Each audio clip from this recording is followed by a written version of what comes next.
அன்பான இனிய உறவுகளே, கொடைக்கானல் சேன்னு நம்ம சொல்லி முடிச்சிருந்தோம். அடுத்து என்ன நடக்க போகுது அப்படிங்கிறத நம்ம தலைவன் தலைவி பாணியில் கொஞ்சம் ரொமான்டிக்காக போய் பார்க்கலாம். வாங்க இப்போ நம்ம வீடியோக்குள்ளே போகலாம்.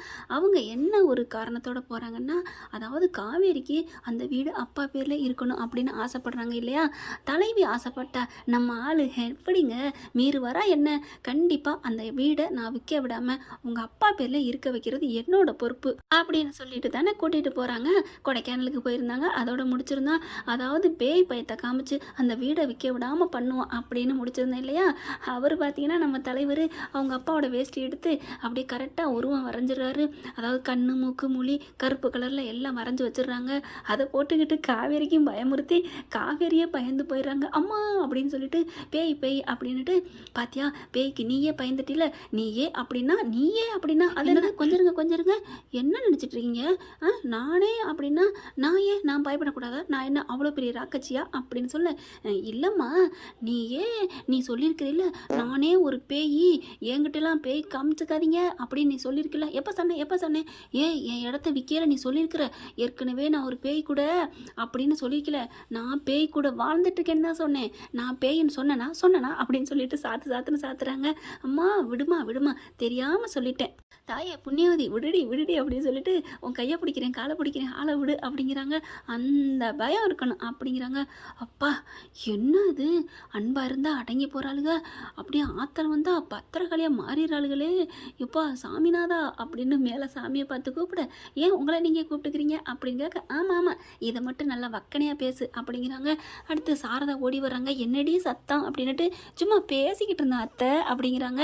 என்னது பேசிக்கிட்டு இருந்த மாமான்னு ஒரு படத்தில் சொல்லுவாங்க, ஆனால் அங்கே சண்டை தான் நடந்துட்டுருக்கும். அதே மாதிரி நீங்கள் சொல்கிறீங்க ஏதாவது சண்டையாடி, எனக்கு தெரியும் நீ தாண்டி ஏதாவது பண்ணியிருப்ப அப்படின்னு வாயில் விஜய் கையை வச்சுட்டு அப்படின்னு சிரிக்கிறாரு. கிளிக்குன்னு சிரிக்கிறாங்க. காவேரி அப்படியே முறைக்கிறாங்க. ஏம்மா இப்போ எதுக்கு நீ பண்ணியிருப்ப, நீ என்ன சொன்ன? உனக்கு உன் மக முக்கியம்ல, உன் மருமையை முக்கியமா? நீ யாருன்னு எனக்கு தெரியும், அவர் யாருன்னு எனக்கும் தெரியும், நான் யாருன்னு உங்கள் 2 பேருக்கும் தெரியும். மக எப்படிப்பட்டவன் எனக்கு தெரியாதா என்ன? அதனால் நீ தாண்டி எல்லாம் பண்ணியிருப்ப அப்படின்னு சொல்ல பார்க்குறாங்க காவேரி. அட்ட பாவி, நல்லா மாமியார்லேருந்து எல்லாரையும் மயக்கி வச்சிருக்கிறேன் அப்படின்னு கேட்க, சொல்லுடி என்னடி பண்ணினேன்? நான் ஒன்றும் பண்ணலம்மா, பச்சை மண்ணுமா உன் மருமவே, அதனால நான் பச்சை மண்ணை கிள்ளி வச்சுட்டேன் அப்படின்னு சொல்ல, அப்படின்னு கண்ணு அப்படியே பேந்த முடிக்கிறாரு. அப்படியே நடிக்காத, அம்மா போயிடுவல்ல, போனதுக்கப்புறம் வருவீங்கல்ல, நான் எதுக்கு காவேரி வரப்போகிறேன் அப்படின்னு கேட்க, முத்தம் கேட்டு வருவீங்கல்ல அப்போ சத்தம்லாம் ஒன்று அப்படின்னு சொல்லல. அத்தை இங்கே பாருங்க என்னை திட்டுறா. ஏய் புள்ளைய திட்டாதடி, ஐயோ குழந்தை 8 மாத குழந்தை தூக்கி வச்சு உட்வாச தொட்டியில் கட்டி தூங்க போடுமா அப்படிங்கிறாங்க. ஏய் போடி பச்சை புள்ளடி அப்படின்னு சொல்லிட்டு, தம்பி அவள் என்ன சொன்னாலும் சரி ஏன்டா சொல்லுங்கள் நீங்கள், சரிங்க அத்தை அப்படின்னு சொல்லிட்டு நான் போய் படுக்க போகிறேன் அப்படின்னு படுக்க போயிடுறாங்க. அப்படியே முறைக்கிறாங்க. ஐயோ முறைக்கிறாளே, சும்மா லொடலாகி சொன்னேன்டி அப்படின்னு சொல்லிட்டு, இங்கே பாரு உன் ஆசைக்காக தான் நீங்கள் வந்திருக்கேன், அந்த ஒன்றுக்காக இப்போ நான் உங்களை மன்னிக்கிறேன் அப்படிங்கிறாங்க. சரி எல்லோரும் தூங்கிட்டாங்களா? தூங்கியிருப்பாங்க. அம்மா லைட்டை ஆஃப் பண்ணுதான்னு பார்ப்போம்.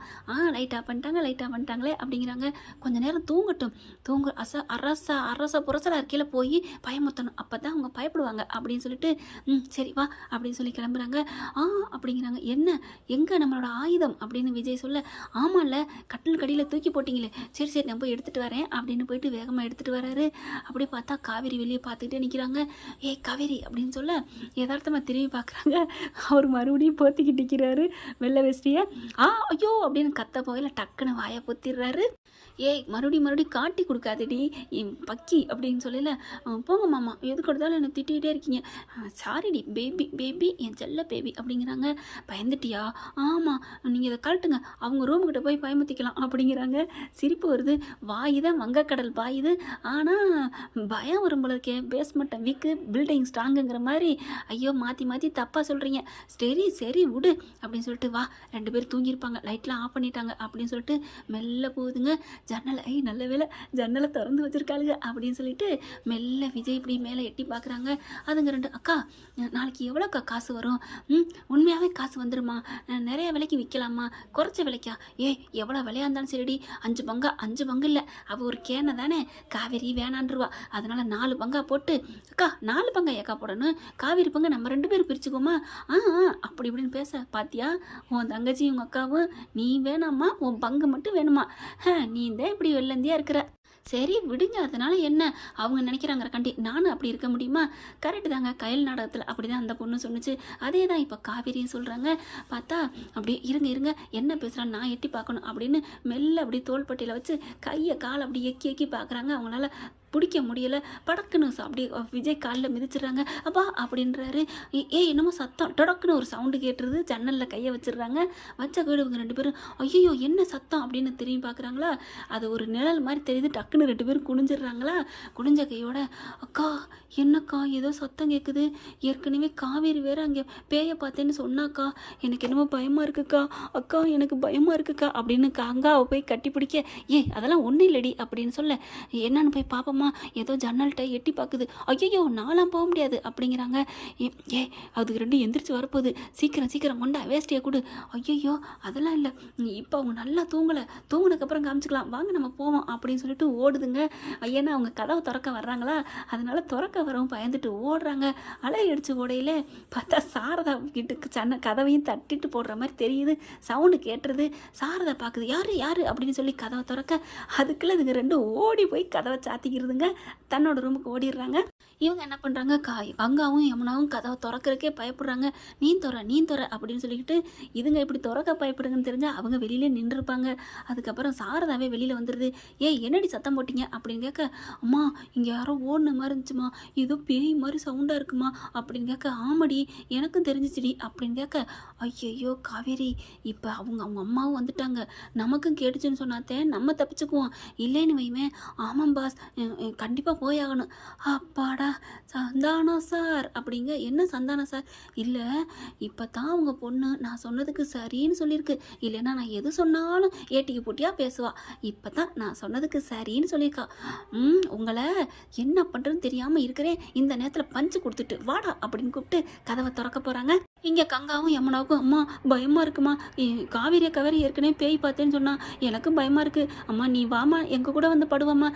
நீ சும்மா இருட்டி, நானா வரல, நீ வேணா நம்ம வீட்டுக்கு என் ரூமுக்கு வாங்க அப்படிங்கிறாங்க. அம்மா அதெல்லாம் முடியாது, நீங்கள் வா அப்படிங்கல. அது சரி காவேரிக்கும் சத்தம் கேட்டிருக்கணுமே, அவளுக்கு கேட்காம இருக்கும், முதவே அவளுக்கு காட்டிடுச்சுடி அப்படிங்கிறாங்க. அதுக்கப்புறம் இவங்க கதவை திறக்க போகிறாங்க. காவேரி அப்படின்னு சொல்லி நிப்பாட்டுறாரு. என்ன விஜய் அப்படின்னு கேட்க, என்னது என்ன விஜயா, அப்புறம் என்ன மாமான்னு கேளு. ஐயோ இந்த டயத்தில் வேற அப்புறம் அங்கே சந்தேகப்பட போகிறாங்க. என்ன மாமா அப்படின்னு கேட்க, ஐயோ நீ என்ன மாமாங்களே ஃபுல் பாட்டில் இறக்குன மாதிரி இருக்கே அப்படின்னு சொல்லிட்டு இப்போ எதுக்கு கூப்பிட்டீங்க அப்படின்னு கேட்க, டக்குன்னு இழுத்து பிடிச்சி அப்படியே ஒரு கட்டி பிடிச்சி ஒரு முத்தம் கொடுக்குறாங்க. என்னாச்சு உங்களுக்கு? இல்லை அப்புறம் லேட் ஆகும், நீ அக்கா தங்கச்சி எல்லாத்தையும் பார்த்துட்டு நான் அவங்களோட படுத்துறேன் நீ சொல்லிட்டீன்னா அதுக்கு தான் இன்றைக்கி ஃபுல்லாக விடிய வேணும்ல அப்படின்னு இருக்க கட்டி பிடிச்சி அப்படியே முத்தம் கொடுக்குறாங்க. காவேரியை சிலுத்த போகுது. இப்படியெல்லாம் கொடுத்தீங்கன்னா நான் எப்படி பாஸ் அங்கே போய் படுப்பேன், படுக்கக்கூடாதுன்னு தாண்டி மாமாவை நினச்சிக்கிட்டே எந்திரிச்சு ஓடி வந்துடுன்னு தான் இப்போ கொடுத்தேன். சரி வாங்க வெளியில் போவோம் அப்படின்னு சொல்லிட்டு கதவை திறந்துட்டு போகிறாங்க. அம்மா என்னம்மா சத்தம் அப்படின்ட்டு வராங்க. அக்கா வாக்கா, உனக்கு ஒன்று தெரியுமா? என்னடி உனக்கு ஒன்று தெரியுமா, வெளியே யாரோ ஓடுற மாதிரி சவுண்டு கேட்டுச்சுடி, எனக்கு பயமாக இருக்குடி அப்படிங்கிறாங்க. ஆமாக்கா உனக்கும் கேட்டுச்சா ஆமாம் அப்படிங்கிறாங்க. இப்போ என்னக்கா பயமாக இருக்குக்கா, பேய் இருக்குன்னு தெரிஞ்சால் யாருமே வாங்க மாட்டாங்களே. அக்கா எதுவும் சத்தம் போடாதீங்க, வெளியில் தெரியக்கூடாது.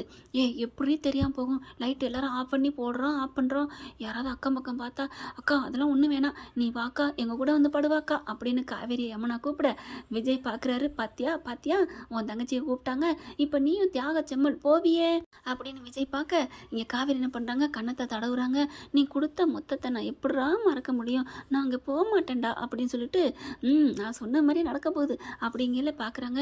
அக்கா நீ வாக்கா அப்படின்னு கையை பிடிச்சி இழுக்க, அம்மா என்னம்மா, சரி வாடி அது 2 பயப்படுது இல்லை வா அப்படின்னு கூப்பிட, சரி வேறு வழி இல்லை அப்படின்னு சொல்லிட்டு காவேரியும் மாமா நான் என் தங்கச்சி கூட போய் படுத்துக்கிறேன் அப்படின்னு போகிறாங்க. நினச்சேன்டி நான் வந்து சொன்னேன்ல அப்படின்னு சொல்லிட்டு இவர் போய் அங்கிட்டு படுத்துறாரு. இப்போ எப்படி இந்த பிள்ளைகளுக்கு பேய் பயத்தை காமிக்கிறது அப்படின்னு யோசிக்கிறாங்க. இவங்க போய் ரூமில் போய் 3 பேரும் படுத்துக்கிறாங்க. அக்கா எனக்கு என்னமோ பயமாக இருக்குக்கா, நீ வந்து இங்கிட்டு படுத்துக்கக்கா அப்படின்னு அப்படின்னு யமுனா நடுவில் வந்து படுத்துக்கிறது. அப்போ பார்க்குறாங்க, இப்போ எப்படி அவர் பேய் பயத்தை காமிக்கணுமே, என்ன பண்ணுறது, ஐயோ அவர் நினப்பாக வருதே, வீம்புக்கு இங்கே வந்து படுத்துட்டோம், நம்ம எந்திரிச்சு போயிடுவோமா அப்படின்னு நினைக்கிறாங்க. போயிடுவோம்னா இவளுக்கு விட மாட்டாளுக்கு போல இருக்கே, கையை இறுக்கி கட்டி பிடிச்சிக்கிட்டாளுகளே அப்படின்னு நினைக்கிறாங்க. உள்ளுக்குள்ளே பார்த்தீங்கன்னா விஜய் வேஷ்டி எடுத்து வச்சுக்கிறாரு. வேஷ்டி எடுத்து தலையில் போட்டுக்கிட்டு மறுபடியும் பயமுத்தோமா வேணாமா அப்படின்னு யோசனை பண்ணிக்கிட்டு நிற்கிறாங்க. அடுத்து என்னென்ன நடக்க போகுது அப்படிங்கிறத வரும் காலங்களில் பார்க்கலாம் ஃப்ரெண்ட்ஸ். இந்த பதிவு உங்களுக்கு பிடிச்சிருந்துச்சுன்னா உங்கள் பொண்ணான கையில் ஒரு லைக்கை போட்டு சப்ஸ்கிரைப் பண்ணிடுங்க. Thank you friends.